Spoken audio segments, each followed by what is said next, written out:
বাংলাদেশের মধ্যভাগে বৃহত্তর ময়মনসিংহ বিভাগের এক প্রাণবন্ত জনপদ গফরগাঁও। ইতিহাস, সংস্কৃতি, কৃষি আর আধুনিকতার এক অপূর্ব সংমিশ্রণে গড়ে উঠেছে এই শহর।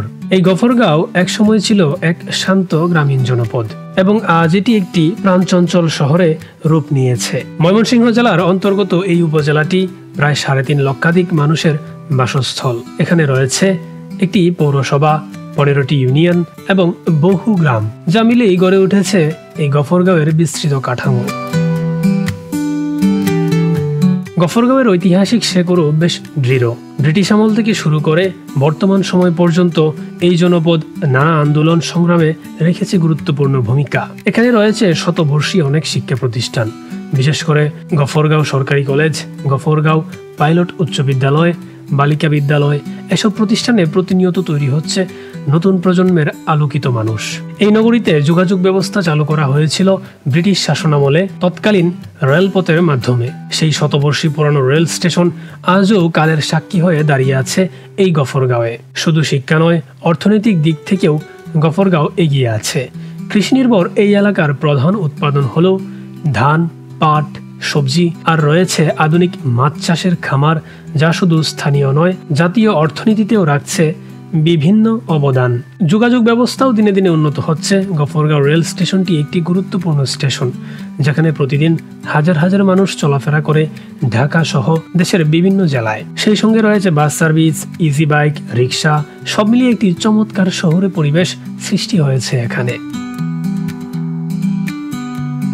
ধর্মীয় ও সাংস্কৃতিক বৈশিষ্ট্য এই শহরে একটি আলোকিত গৌরব। এখানে রয়েছে বহু প্রাচীন মসজিদ, মন্দির এবং রয়েছে মিলাদুন্নবী, পহেলা বৈশাখ, ঈদ পূজা সহ বিভিন্ন উৎসবের সম্মিলিত আনন্দ।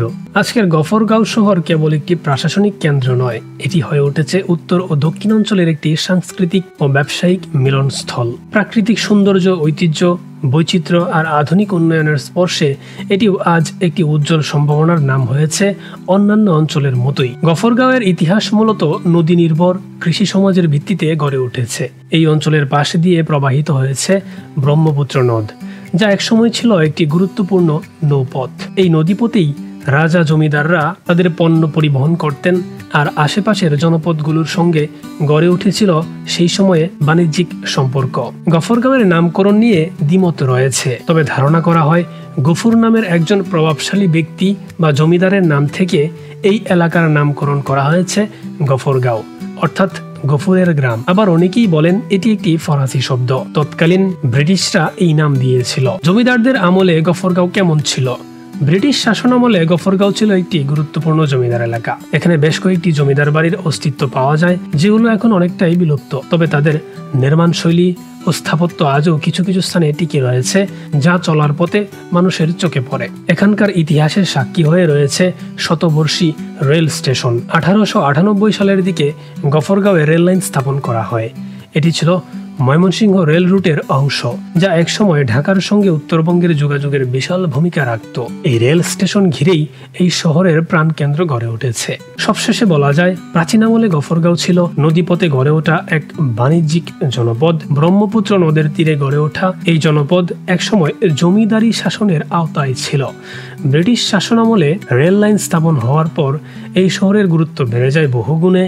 এখানকার বাজার, হাট আর ধর্মীয় স্থাপনাগুলো সেই পুরনো ঐতিহ্যের নিদর্শন আজও বহন করে চলছে। আপনারা কে কে এখানে গিয়েছেন এবং আপনারা কে কে এখানকার, তা অবশ্যই কমেন্ট করে জানাবেন। আর হ্যাঁ, পাশে থাকার জন্য অবশ্যই ফলো এবং সাবস্ক্রাইব বাটনে ক্লিক করবেন। সবাই ভালো থাকবেন, ধন্যবাদ।